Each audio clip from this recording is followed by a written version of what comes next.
I'll never forget the conversation I had with my father when I told him I was engaged.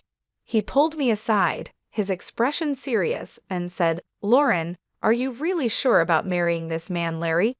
I know you love him, but I don't think he's the right person for you." Confused, I asked, "Why are you saying this, Dad? He loves me and respects me. I don't care that he doesn't have as much money as we do." My father sighed, his voice soft but firm. "Lauren, you know I built my wealth from the ground up. I would never look down on someone just because they're not from the same financial background. But there's something about Larry that worries me. He's a bit of a shady character, and his mother is no better." I was taken aback. "What do you mean, Dad? I don't understand." He hesitated, then said, "Maybe it's just a father's instinct, but I don't believe this man truly loves you. Yes, he's affectionate, but I've heard him talk about how rich you are. I overheard him bragging to his friends, saying he had bagged the rich brat. And Linda, she just laughed and agreed with him." I felt a pang in my heart, trying to defend Larry. "You must be mistaken, Dad. Larry would never say those things about me, and Linda cares about me too. She would definitely scold him if he ever joked like that." But deep down, I wondered if there was some truth in my father's words. Sometimes I wish I had listened to him. At the time, I was just a naive girl in love, desperate to hold on to something after losing my mother 3 years before. My dad was ill, and I knew he didn't have much time left. I clung to Larry and Linda because they gave me a sense of purpose, a reason to keep going. My father had built a comfortable life for us through hard work and smart investments. I had a decent job and earned a moderate salary, so overall, we were doing well. Larry and Linda, on the other hand, didn't have as much.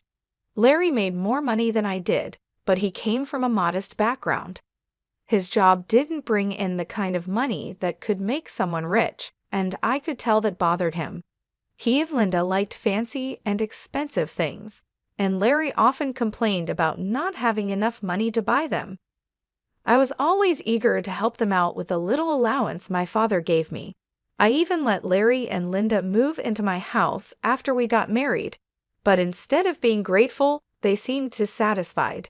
They would say things like, "It's such a shame you live in a small house.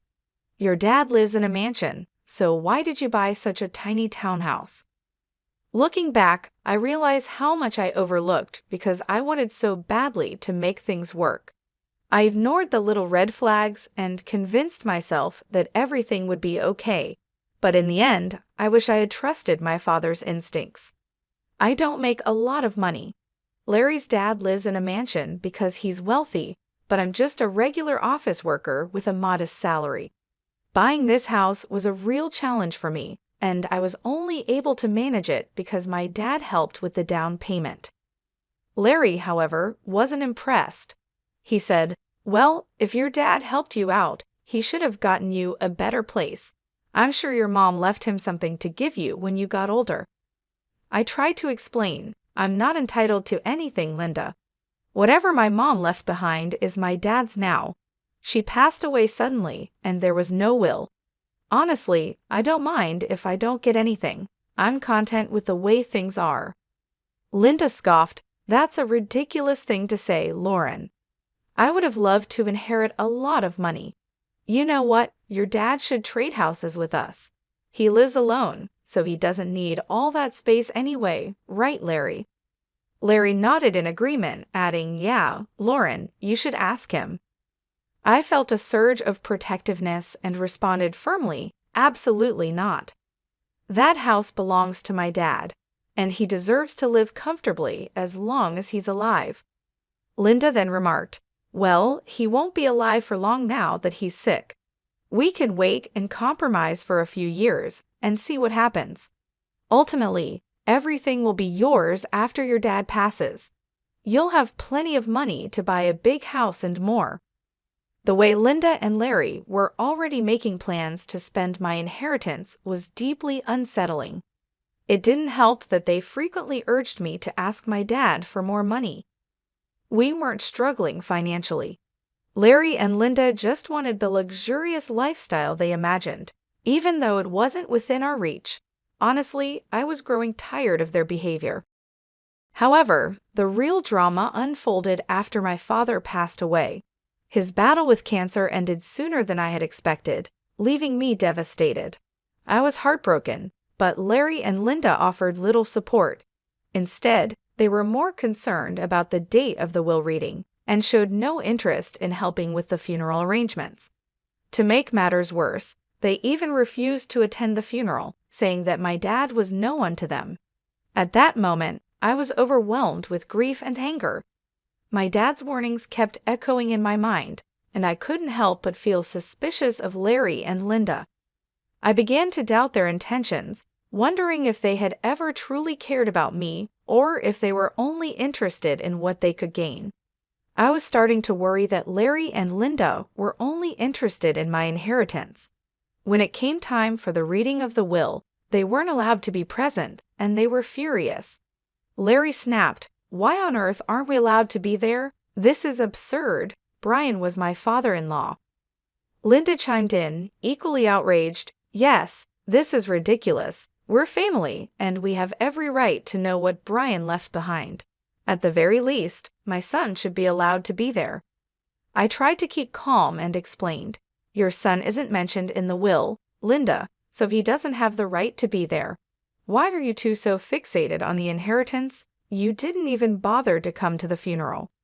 It was ironic how suddenly my dad mattered to them when it came to the possibility of getting some money. I was really annoyed with both Linda and Larry, but what made things worse was how relentless they were. As soon as I got back from the will reading, they pounced on me, eager for details.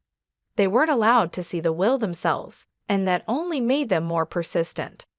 I was struggling with the grief of losing my father, but instead of offering any words of comfort, they were only interested in one thing. Linda asked bluntly, "So, we've been wondering for a while now. How much inheritance did you get from your parents? You must have received a lot of money. Tell us how much." I looked at them and said, "Unfortunately, my parents didn't leave me any money, so I didn't receive anything." Linda's eyes widened in disbelief. "What? You didn't get any money, but your parents were rich?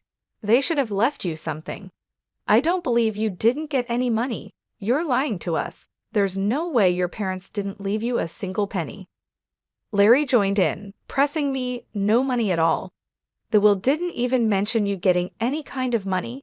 You can't be serious." I sighed and tried to stay patient. "No, Larry, there was no money in my inheritance. The lawyer told me that. You can even check my bank balance in a few days and see for yourself." "But what about all their wealth?" Linda asked, her voice edged with frustration. "You're their only child. Who's going to get everything they had?"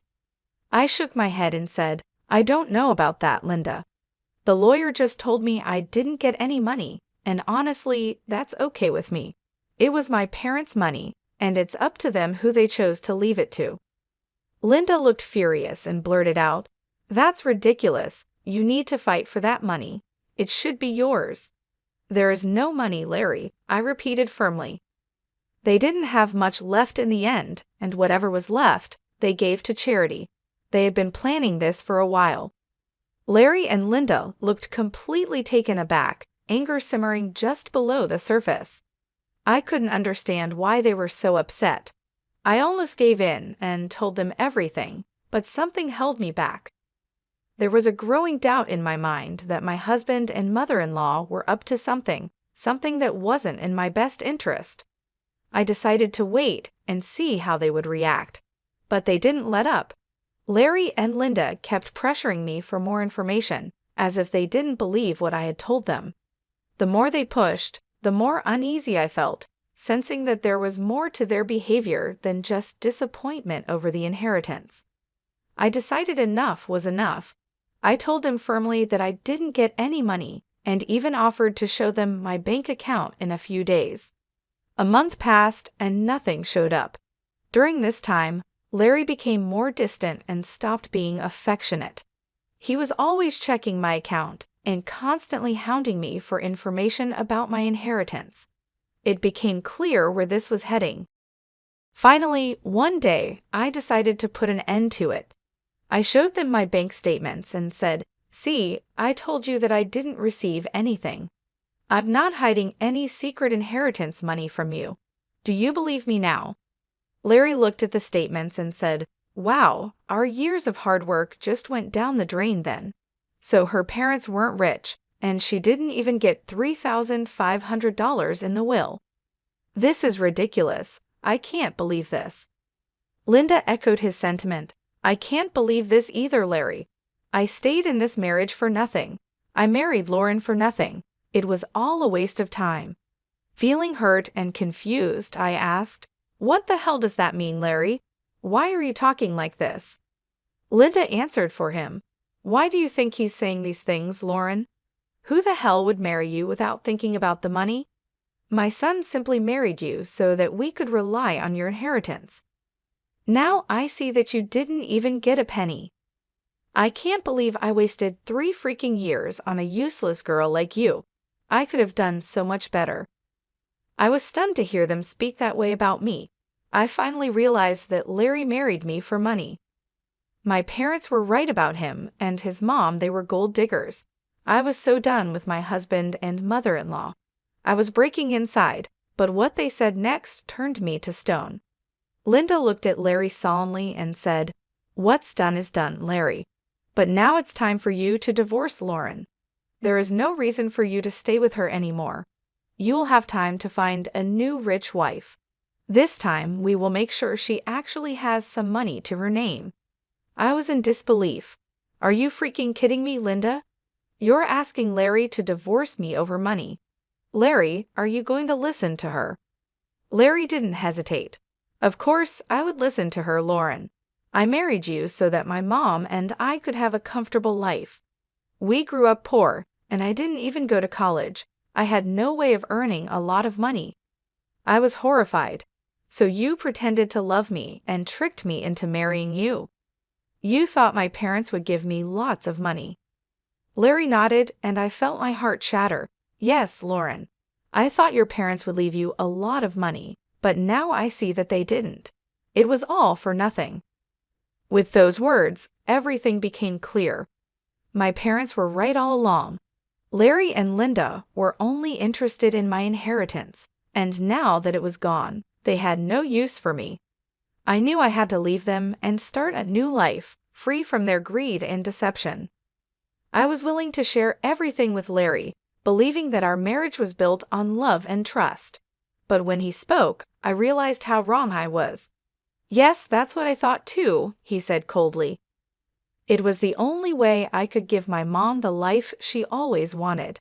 But now I see that my efforts were pointless. Mom's right, I need to divorce you and keep looking." His words hit me like a ton of bricks. The casual, almost indifferent way he talked about ending our marriage made me question my own sanity. How could he be so detached, so unfeeling? Linda and Larry continued to voice their frustration, complaining about the marriage and about me, but I stopped listening. I was too overwhelmed, too lost in my thoughts, trying to process what they had just said. Their complete lack of emotion and Larry's sudden change in behavior were both heartbreaking and infuriating. At first, I felt a wave of anger rise up inside me. I wanted to scream, to throw things, to let out all the pain and frustration that had been building up. But instead, I took a deep breath and remained calm. "Okay then, Larry," I said quietly. "If a divorce is what you want, you'll get it. I've never been one to refuse your demands, so I might as well give in to this one as a last favor." Linda, sensing an opportunity, quickly added, "So you'll agree to a mutual divorce? It'll save us both a lot of money. And don't even think about trying to get alimony from my son. We'll fight you every step of the way. It's best if you just agree to this." I nodded, realizing that I didn't have much choice. "You're right, I don't have a lot of money right now. So I've decided on something. I'll agree to a mutual divorce, but only if you sign a clause stating that we won't share any of our assets. We'll each walk away with what we have, and nothing more." Larry agreed without hesitation. "That's not a problem at all. You don't have much, and neither do I at the moment. If you can forego alimony, I'll sign the divorce papers and won't claim anything from you." We discussed the details of the divorce, making sure we were on the same page. I could see the relief on their faces. They were both happy that I wasn't making a fuss. I guess they didn't expect me to be so calm about it. But the truth was, ever since that day, I had been crying on my way to and from work. I would sit in the parking lot of my office, crying for an hour before and after work, trying to pull myself together. Larry never noticed my puffy eyes, never asked why I was leaving early for work or coming home late. Linda didn't even bother looking at me after she found out I had no money. Their behavior only made me more determined to get out of the marriage as soon as possible. I knew I had to stay strong and move on with my life. Even though it hurt deeply, I was ready to close this chapter and start anew. The way they treated me, the way they were more interested in money than in our relationship, made me realize that I deserved better. I deserved to be with someone who loved me for who I am, not for what I could offer them financially. In the end, I agreed to the mutual divorce, and I made sure that we each kept our own assets. It was a painful process, but I knew it was the right decision. I had to let go of the life I thought I had and focus on building a new one, free from the greed and deception that had poisoned my marriage. I decided that I needed some space from Larry and Linda, so I had them move out of my house and into a rented place nearby. They settled in quickly, and while we waited for the divorce to be finalized, Larry kept his word and didn't demand a share of my house. I also didn't ask for any alimony. In his eyes, it was a fair deal, but I had no idea how much I had underestimated the situation. The truth of it all came to light on the day our divorce was finalized. I went over to their new place to drop off my wedding and engagement rings. When I handed them over, I said, "Larry, I just wanted to return these to you. This marriage only brought bad times into my life, and I don't want to keep any reminders of it." Larry looked at me surprised. "Are you sure you want to return them? You might need the money someday." Linda, never one to miss a chance to be snide, added, "It's so funny how you're giving them back. You must have laughed at our poverty before, but look where you are now. My son is being generous, giving you the rings back. You might need to sell them when your stupid job doesn't pay enough. We don't want the rings anyway, they're cheap ones." I kept my composure and replied, "What would I need to sell the rings for, Linda? I'm not embarrassed. You don't need to worry about my financial situation." Linda smirked and said, "Oh, we already know. Your parents didn't leave you anything, probably because they lost everything due to bad financial decisions, leaving their daughter with nothing." At that point, I couldn't help but laugh out loud. Linda looked puzzled, and so did Larry. I could see that Larry was annoyed by his mother's behavior and also surprised by my laughter. Linda snapped, "Why the hell are you laughing? Did I say something funny?" I looked her straight in the eye and said, "It's hilarious that you think I'm destitute, Linda. It's also funny that you believe my parents lost all their fortune." Linda, clearly offended, retorted, "Well, of course you're destitute. Your parents didn't even leave you a penny. They must have messed up and ruined your life by not leaving you an inheritance."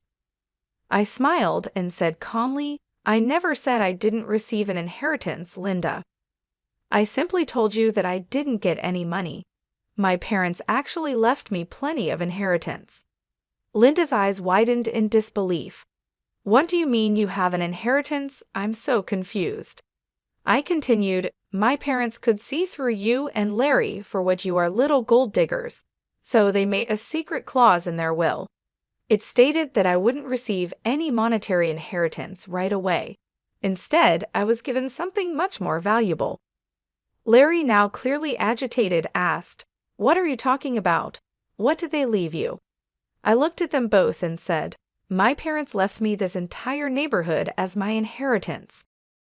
Linda and Larry were stunned. Linda stammered, "What? You own this neighborhood now? How is that possible?" "We would have known about your inheritance if that were true." We even signed the lease with an estate manager who didn't tell us the name of the owner. I explained, my parents wanted me to wait for a year before I could take full control of the properties, so everything was kept quiet. But now I own this entire neighborhood, including the place you're living in. Linda and Larry were left speechless. The realization that they had been living in a place I owned, after all their scheming, was too much for them to handle. The tables had turned completely, and they were finally exposed for who they truly were. I turned to leave, feeling a sense of closure and satisfaction. I had seen through their greed and managed to come out stronger on the other side. Now I was ready to move on and build a new life, free from their manipulation and lies. I got my inheritance, and my parents wanted me to test if you were with me for love or money. Well, you both failed the test, so now you won't get anything from me. The estate manager was put in charge by my parents to take care of the property before I inherited it.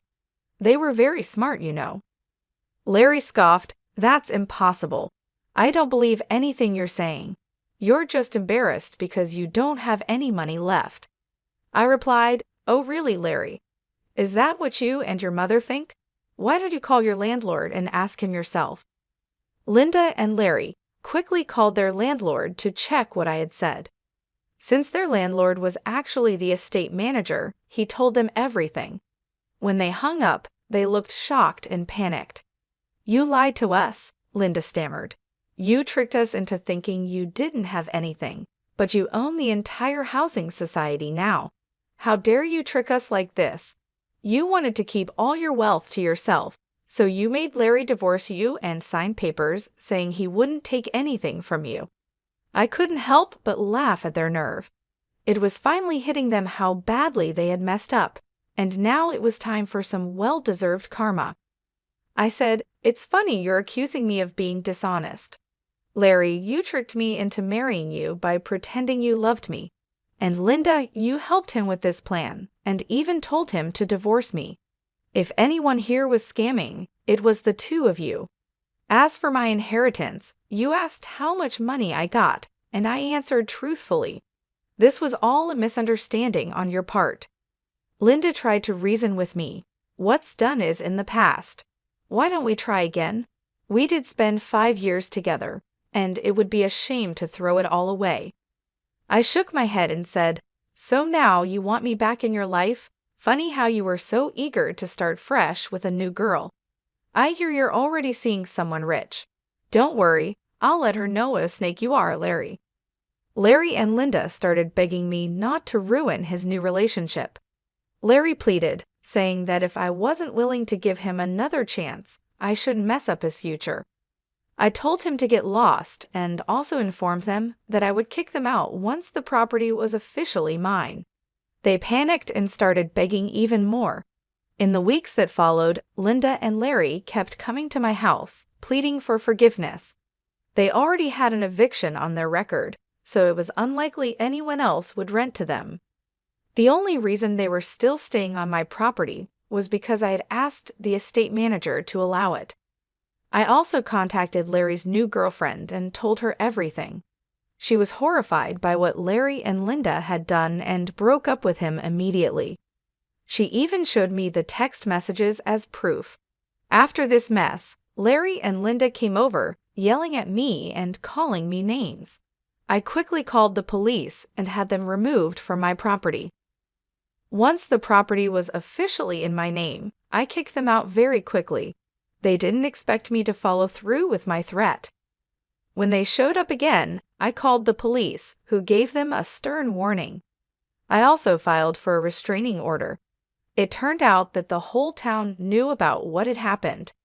Larry and Linda were shunned by their friends and had to leave the city to start over somewhere else. Meanwhile, I'm enjoying my new wealth and finally free from those gold-digging leeches.